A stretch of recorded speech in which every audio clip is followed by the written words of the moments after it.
রাজনৈতিক দলগুলোর সঙ্গে আবারও আলোচনায় বসবে ঐকমত্য কমিশন, বলছেন আলী রিয়াজ। জানাবো জামায়াতের বিরুদ্ধে যে গুরুতর অভিযোগ তুললেন মেজর হাফিজ। এদিকে জুলাই আন্দোলনে শহীদদের মর্যাদা নিয়ে যা বললেন ফারুকী। এবং সর্বশেষ জানাবো নির্বাচন ঘিরে আওয়ামী লীগের পরিকল্পনা ফাঁস। শুনছিলেন সংবাদ শিরোনাম, এবার বিস্তারিত। রাজনৈতিক দলগুলোর সঙ্গে আবারও আলোচনায় বসবে ঐকমত্য কমিশন, বলছেন আলী রিয়াজ। জুলাই সনদের বাধ্যবাধকতা নিশ্চিত ও বাস্তবায়নের পদ্ধতি নির্ধারণের জন্য রাজনৈতিক দলগুলোর সঙ্গে আবারও আলোচনায় বসবে জাতীয় ঐকমত্য কমিশন।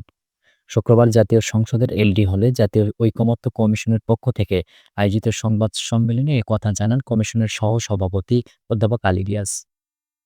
তিনি বলেন, ঐকমত্যের ভিত্তিতে রচিত এবং প্রত্যাশিত স্বাক্ষরিত সনদের বাধ্যবাধকতা নিশ্চিত করা ও বাস্তবায়নের পদ্ধতি কী হবে তা রাজনৈতিক দলগুলোর সঙ্গে আলাপ আলোচনার মাধ্যমে নির্ধারণ করা দরকার। সেই লক্ষ্যে কমিশন এ বিষয়ে বিশেষজ্ঞদের সঙ্গে আগামী সপ্তাহে আলোচনা করবে। আলী রিয়াজ বলেন, আশা করা যায় যে এই প্রক্রিয়ায় স্বল্প সময়ের মধ্যে একটি উপযুক্ত সিদ্ধান্তে পৌঁছানো সম্ভব হবে। তিনি বলেন, রাজনৈতিক দলগুলোর সঙ্গে গত ২ পর্বের আলোচনায় কাঙ্ক্ষিত জাতীয় সনদ প্রণয়নের লক্ষ্যে তাৎপর্য সংখ্যক সুপারিশ বা সংস্কার ব্যাপারে জাতীয় ঐকমত্য সম্ভব হয়েছে।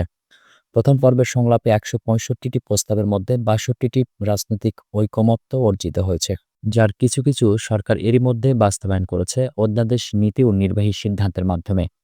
দ্বিতীয় পর্বের সংলাপে গুরুত্বপূর্ণ ২০টি সাংবিধানিক ইস্যুতে আলোচনা হয়। সেখানে ১১টি বিষয়ে সব দলের সমর্থন, জাতীয় ঐকমত্য এবং বাকি ৯টি বিষয়ে অধিকাংশ দলের মতামতের ভিত্তিতে সিদ্ধান্ত নেওয়া হয়েছে। তবে তাতে কোনো কোনো দলে ভিন্নমত উল্লেখ থাকবে। প্রথম পর্যায়ের আলোচনায় রাজনৈতিক দলগুলোর বিরূপ মনোভাবের কারণ ২৫টি বিষয়ে আলোচনা হয়নি। জামায়াতের বিরুদ্ধে যে গুরুতর অভিযোগ তুললেন মেজর হাফিজ। জামায়াতে ইসলামী নানাভাবে মুক্তিযুদ্ধে জনগণের আত্মদানকে ভুলিয়ে দেওয়ার অপচেষ্টা করছে বলে অভিযোগ করেছেন বিএনপির স্থায়ী কমিটির সদস্য মেজর হাফিজ উদ্দিন আহমেদ। একই সঙ্গে তিনি বলেন, নির্বাচনকে বিলম্বিত করতে দলটি এখন পিআর পদ্ধতির বাণী আওড়াচ্ছে। শুক্রবার সকালে জাতীয় প্রেস ক্লাবে গণ অভ্যুত্থানের বর্ষপূর্তি, দ্রুত বিচার সম্পন্ন, মৌলিক সংস্কার ও জাতীয় সংসদ নির্বাচন শীর্ষক আলোচনা অনুষ্ঠানে তিনি এসব অভিযোগ করেন।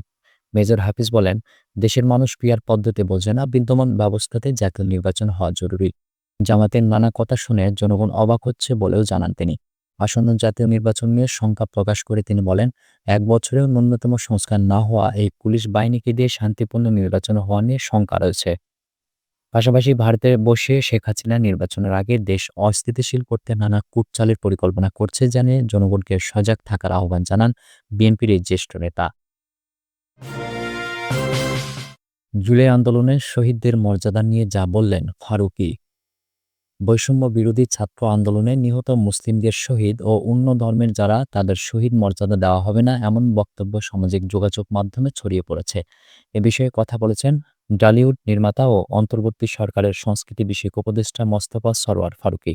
তিনি এটিকে ভুল বোঝাবুঝি আখ্যা দিয়ে বিষয়টি পরিষ্কার করেছেন।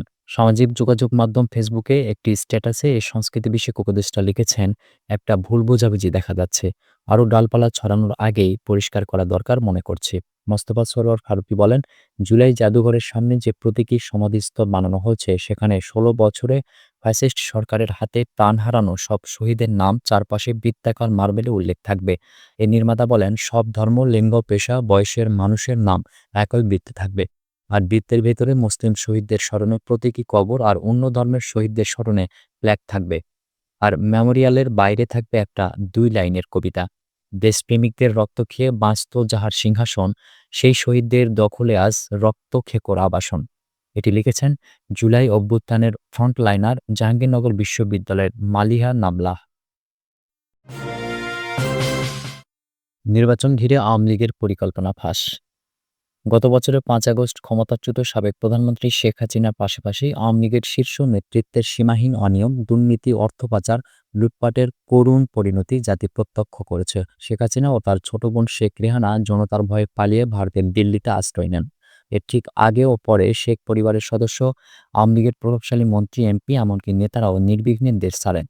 এবার বিদেশে বসেই দেশের নির্বাচন ভণ্ডুলের চেষ্টা করে যাচ্ছেন কার্যকর নিষিদ্ধ এই দলটি। ক্ষমতা হারানোর ধকল কাটিয়ে শেখ হাসিনা সহ আওয়ামী লীগের পলাতক নেতাদের অনেকেই সামাজিক মাধ্যমে কথা বলতে শুরু করেছে, যদিও তাদের এই কথাবার্তায় অনুশোচনার লেশ মাত্র নেই। গণঅভ্যুত্থানে মানবতাবিরোধী অপরাধের বিচার শুরু হয়েছে শেখ হাসিনার বিরুদ্ধে। আওয়ামী লীগ নেতাদের বিরুদ্ধে এই বিচার শেষ না হওয়া পর্যন্ত দলটির রাজনৈতিক কার্যক্রম স্থগিত করা হয়েছে। নির্বাচন কমিশন দলের নিবন্ধন স্থগিত করেছে এবং নৌকা প্রতীক বাদ দেওয়া হয়েছে। সরকার ও এখানকার সক্রিয় দলগুলো আওয়ামী লীগ এর মিত্র দলগুলোকে বাদ দিয়ে একতরফা নির্বাচনের প্রক্রিয়া শুরু করেছে বলে দলটির অভিযোগ। সে কারণে দলটি আন্তর্জাতিক শক্তিগুলোর দৃষ্টি আকর্ষণের চেষ্টা করছে। ক্ষমতার মসনদ হারানোর ১ বছর পরেও ন্যূনতম অনুশোচনা কিংবা অনুতাপও নেই দলটির। বরং সেই পুরনো ভুল পথে এখনো চলছে ক্ষমতাচ্যুত দলটি।